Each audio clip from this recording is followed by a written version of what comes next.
There's no feeling more intense than starting over. If you deleted your homework the day before it was due, as I have, or if you left your wallet at home and you have to go back after spending an hour in the commute. If you won some money at the casino and then put all your winnings on red but it came up black. If you got your best shirt dry cleaned before a wedding and then immediately dropped food on it. If you won an argument with a friend and then later discovered that they just returned to their original view. Starting over is harder than starting up. If you're not ready for that, like if you've already had a bad day, then what you're about to go through might be too much. Feel free to go away and come back. I'll be here. Alright, thanks for coming with me on this trip. I'll understand if you have to take a break at any point. Just find a safe place to stop and quit the game. And don't worry, I'll save your progress, always, even your mistakes. This game is a homage to a free game that came out in 2002, titled Sexy Hiking.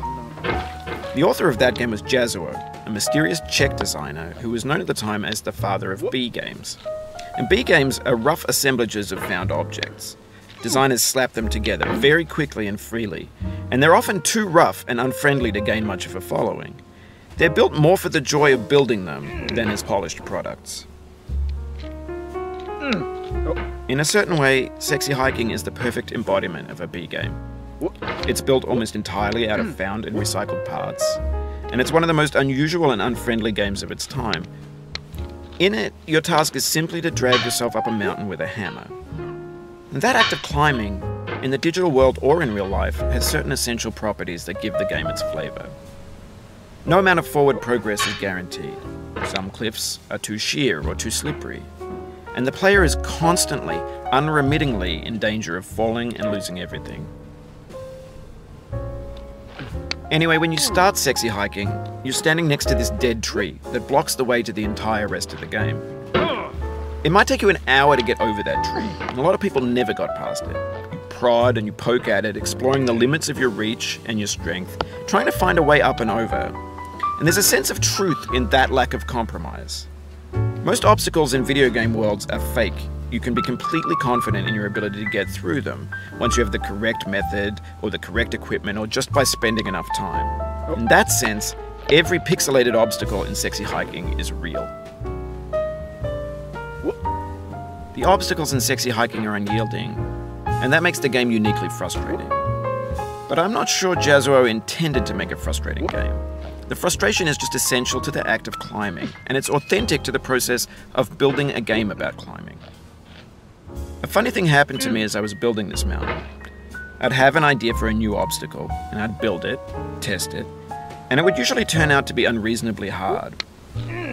But I couldn't bring myself to make it easier. It already felt like my inability to get past the new obstacle was my fault as a player rather than as a builder. Imaginary mountains build themselves from our efforts to climb them, and it's our repeated attempts to reach the summit that turns those mountains into something real. When you're building a video game world, you're building with ideas, and that can be like working with quickset cement. You mold your ideas into a certain shape that can be played with, and in the process of playing with them, they begin to harden and set until they're immutable, like rock. And at that point, you can't change the world. Not without breaking it into pieces and starting fresh with new ideas.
For years now, people have been predicting that games would soon be made out of prefabricated objects, bought in a store and assembled into a world.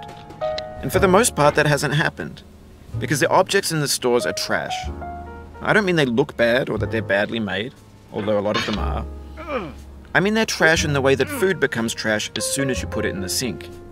Things are made to be consumed and used in a certain context, and once the moment is gone, they transform into garbage. In the context of technology, those moments pass by in seconds. Over time, we've poured more and more refuse into this vast digital landfill that we call the internet. It now vastly outnumbers and outweighs the things that are fresh and untainted and unused. When everything around us is cultural trash, trash becomes the new medium, the lingua franca of the digital age. And you could build culture out of trash. But only trash culture. B games, B movies, B music, B philosophy. Maybe this is what digital culture is. A monstrous mountain of trash, the ash heap of creativity's fountain. A landfill with everything we ever thought of in it. Grand, infinite, and unsorted. There's 3D models of breakfast, Gen X's fanfic novels, scan magazines, green screen Shia LaBeouf, banned stuff scenes on Live Leak.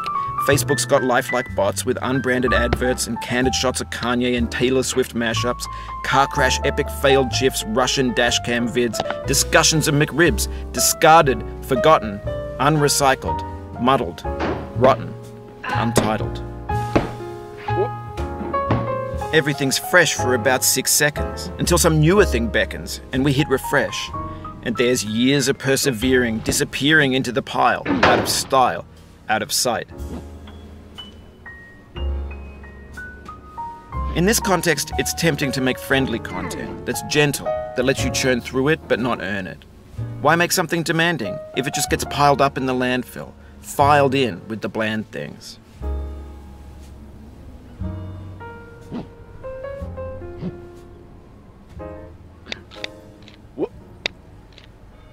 When games were new, they wanted a lot from you. Daunting you, taunting you, resetting and delaying you. Players played stoically. Now everyone's turned off by that. They want to burn through it quickly, a quick fix for the fickle, some tricks for the clicks of the feckless. But that's not you, you're an acrobat. You could swallow a baseball bat.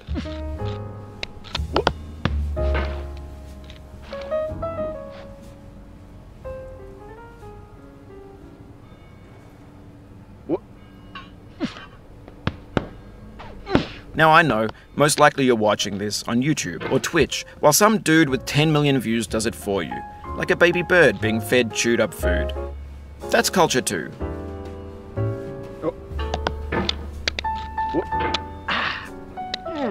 Oh, you just lost a lot of progress. That's a deep frustration, a real punch in the gut.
Oof, sorry about that.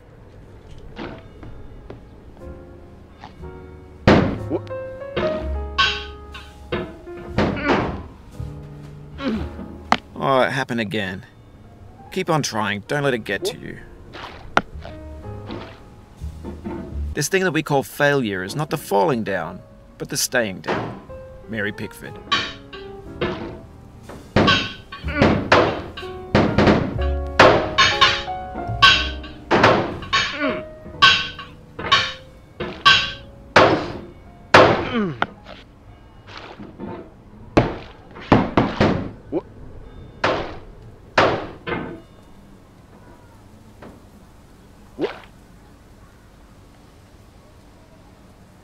Oh. Oh. Ah.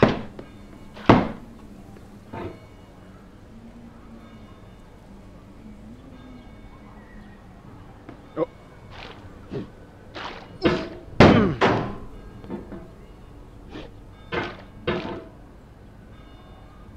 Ah.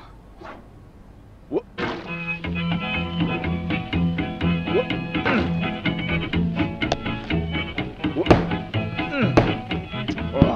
Get nasty over, boy.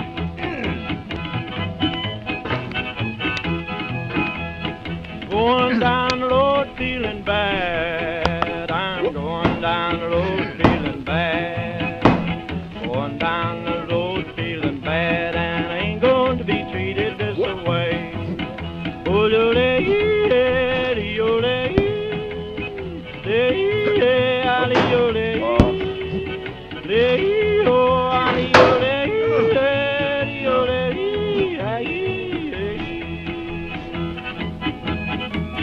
lay them blues up, boy, playing.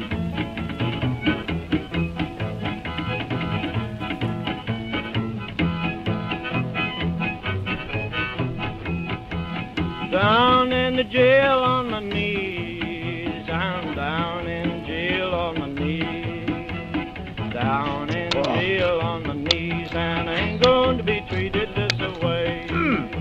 They feed me on cornbread and cheese, they feed me on cornbread and cheese, they feed me on cornbread and cheese, and I ain't going to be treated this way.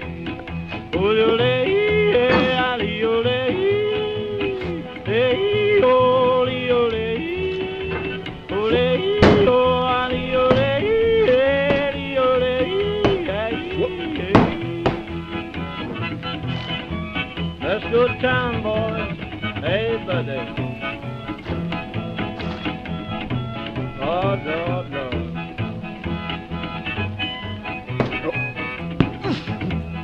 $10 shoe fits my feet. $10 shoe fits my feet.